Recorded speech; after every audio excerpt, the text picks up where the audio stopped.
Hello everybody, my name is Ilya. And my name is Tyler. Together we make up Kovray, a couple that loves to play board games. And today we'll be teaching you how to play Rook Requiem. Woo! Rook Requiem is designed by Isaac Vega and it's published by Rose Gauntlet Entertainment, who helped sponsor this video. Let's head over to the table and let's learn the game.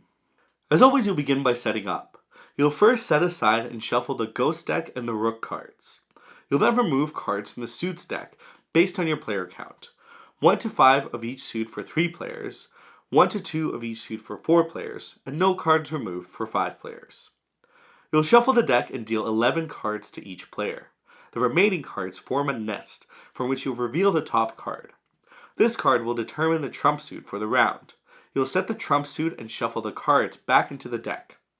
You'll then deal 1 random Rook card to each player and shuffle the remainder into the nest. You'll choose a first player and you're now ready to play. Rook Requiem takes place over 3 rounds, in which 12 tricks or turns will be played. To start a first turn, you'll reveal a ghost card. This card will be rewarded to the player who wins the trick.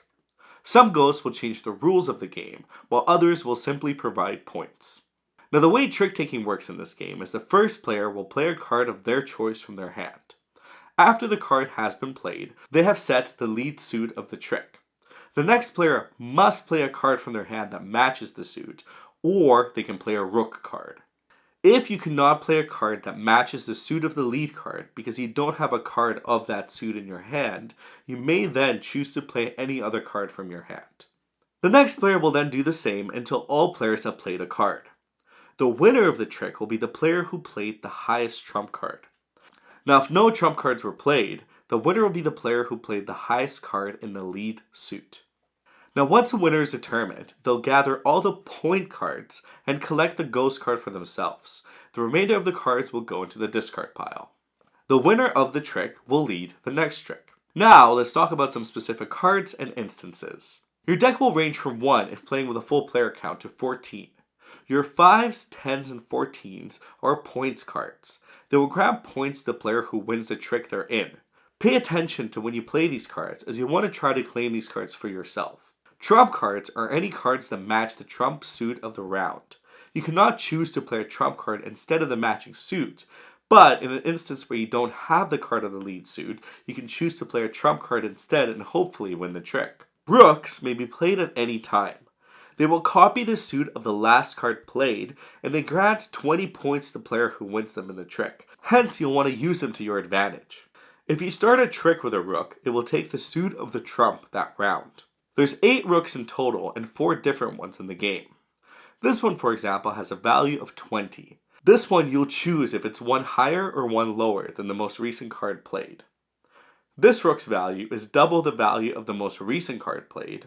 And finally, this rook's value is equal to the total of all the cards played before it in its trick. Now what happens in the instance of a tie? The last card played in the trick will always break the tie. Let's go over an example. Asha comes out, meaning that the lowest value card wins in this instance. The game starts off with a 5. The next player plays a 4 in hopes of winning. A 3 is played and it's now winning. The last player does not have any cards of the lead suit, so they play a 3 off suit, which wins them the trick. They collect the 5 and the ghost, a new ghost is flipped, and they begin the next trick. Once all 12 tricks have been played, it's time to score. Players will add up all the points from the cards and ghosts they've collected and mark them on the score sheet.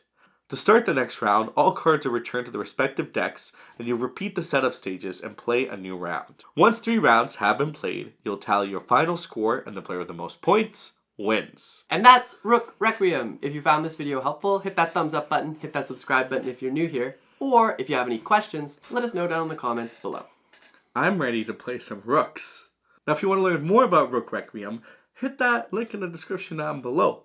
And for a question of the day, tell us a story where something mysterious or spooky happened to you. That's not a question. That is a question. I guess tell us the story is not a question, Yeah. but what is something? When's the time? When's the time? We can frame it as a question. Yeah, there we go. But thank you so much for watching, and we'll see you at the next one. Bye!